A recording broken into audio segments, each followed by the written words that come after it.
Welcome to Cheyenne, Wyoming. Sorry for the very strange shot of the Capitol building here, but over here that has a beautiful view of it was so much sunlight that either you couldn't see me or you couldn't see the building. So I decided to go ahead and just come over here and have a very strange shot in the background. But this is the capital and most populous city in Wyoming with about 65,000 people that live here. It is named after the Native American tribe, the Cheyenne, and was established in about 1897. With it being such a small city though, it's kind of nice because you're able to go anywhere a little bit easier, park wherever you want, and it just isn't the high tourism that the big cities have. So let's go explore Cheyenne, Wyoming.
About 20 minutes south of Cheyenne is a place called Bison Ranch.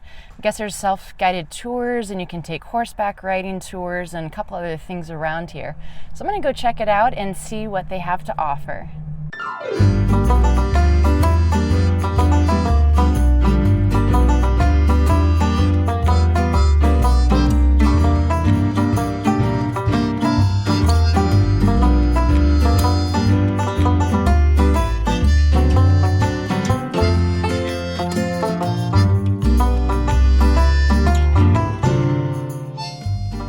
I'm standing here kind of in the animal area, and you can see there are some chickens and peacocks, roosters, and some other birds that are here. And then actually on this side over here are some baby cows.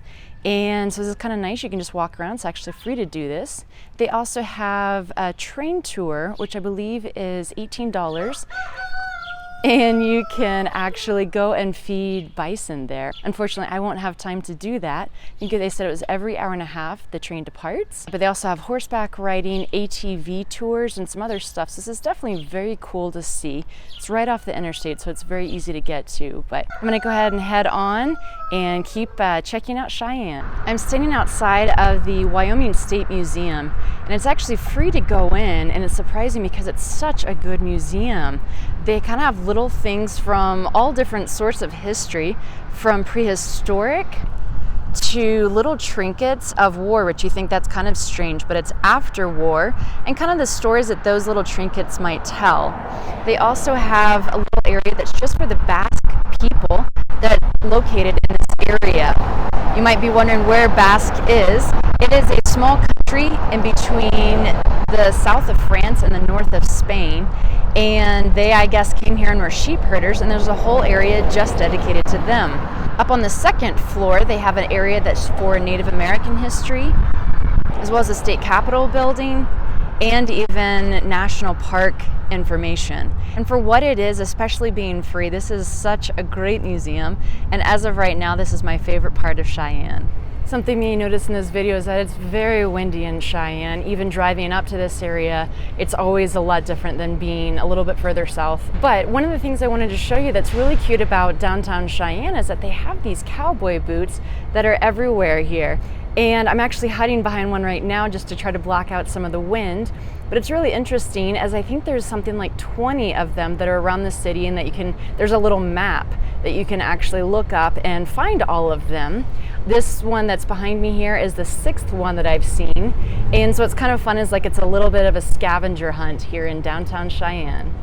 The interesting thing about this boot behind me is right down here it says 1869 equal rights, and Wyoming was actually the first state to give women the right to vote. So that's what this one is talking about, this very cool boot. Behind me here is a boxcar, and as you'll notice, this is not in English. This is Train de la Reconnaissance Française. This is called the Merci Train, or a gratitude train. And interesting enough, the story is that Americans sent over 700 boxcars to France after World War II, filled with gifts and goodies to help the French people with morale, to rebuild and things like that. The French absolutely loved it, and so they sent 49 of these back to America, filled with gifts of gratitude. They were so touched. So all of this happened in 1948 and 1949. And now you can actually go to mercitrain.org and you can see if they have any of these in your state. I don't think there are any in Colorado, but they have this one in Cheyenne, and I love history, I love European things, and so I had to come see this Merci Train in Cheyenne. So typically I don't go out at night just because I'm a girl by myself, but I'm actually here with my cousin over here, and he actually lives here in Cheyenne, and so we came to a place, which you can't really see, it's over here, called Danielmark. It's a brewery and it's really cool. They have cornhole and some other stuff back here. So we are just having a drink and hanging out, catching up, and so I just wanted to show you this cool little brewery. So my cousin James decided to take me to do disc golf. I'm not very good at it, but I wanted to show you kind of our fun afternoon activity here in Cheyenne. Yeah! Yes! I told you I wasn't very good. Come back. He's much better than I am. Wanted to show something that's a little bit cool and kind of a little bit more scenic than inside of a city. Is this area inside of Medicine Bow National Forest, and James and I came up here to kind of check this out, and it's really nice. There's lots of areas that you can actually go camping. I don't know if you can see the people in the background here that are going for a hike, and so this is really, really beautiful place to come. It's about 30 miles west of Cheyenne. If you're looking to kind of get away from the city a little bit, then this is a great place to come and check out. I am standing on the property of what is called Cheyenne's Frontier Days. It is a rodeo and Western celebration that started in 1897 and is held annually in late July. It draws about 200,000 people, so it's quite the event. And also on this property is over here is this little museum called the Old West Museum. So I'm going to go check that out, as that tells a lot more about the history and all the intricate details of Cheyenne's Frontier Days. I am inside the museum now, and almost no one's in here, so I decided to go ahead and turn on my camera. But they said this is actually the most extensive collection of carriages west of the Mississippi, and this one is actually my favorite, this little Lindian library here. But they have carriages for all sorts. They have hunting, they have beautiful ones, they have rugged ones. So this is really fascinating to see just all the different types that they have here and showing the Wild West. Well, that was a really cute little museum, and well worth the $12 to go and check out all those cute carriages and learn a little bit more about Cheyenne's Frontier Days.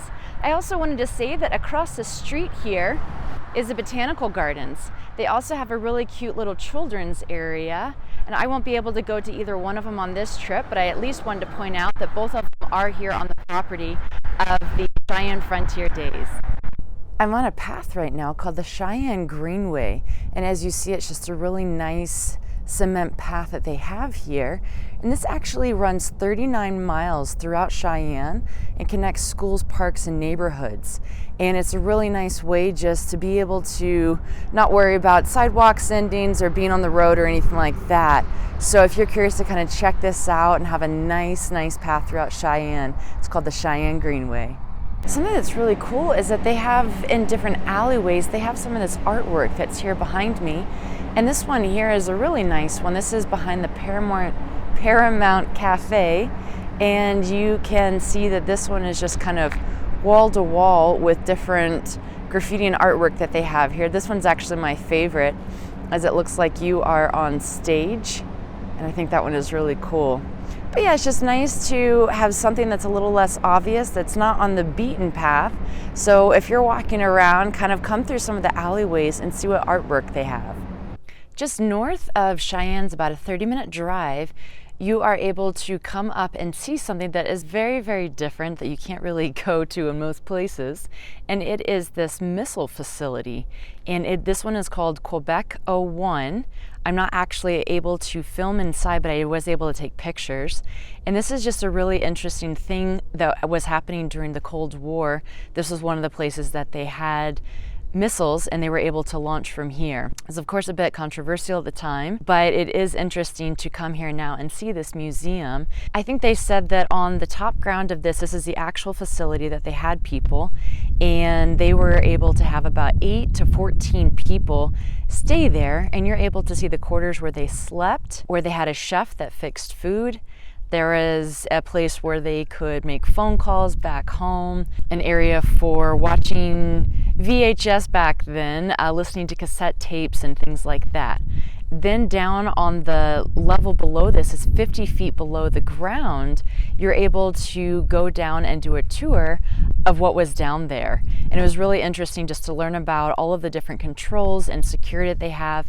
And even this area right here was a different set of controls. Even for people that were doing maintenance, they still had to have a code that changed every day. And it's just a really fascinating place to learn about. So I thought this might be interesting to show while I'm here just outside of Cheyenne. So I drove 7 hours west of Cheyenne to show you one more place that I am excited to see. So I've never been here before. This is just going to be a quick little visit, but I wanted to show you a place called Tetons National Park.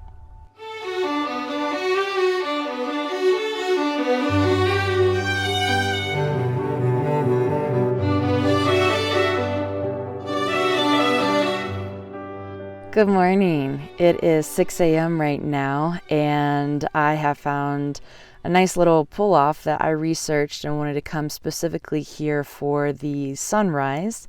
I woke up at about 4:30, very much by accident, but I stayed down in Jackson as they have free street parking, and you're not allowed to park anywhere in or nearby Grand Tetons unless you have a reservation. You can't park in pull-offs or on the side of the road or anything. They're very strict about that. So it is really, really cold, and so I actually came and crawled back into my sleeping bag, and I'm going to wait for the sun to rise, and so I will show you that in a few minutes.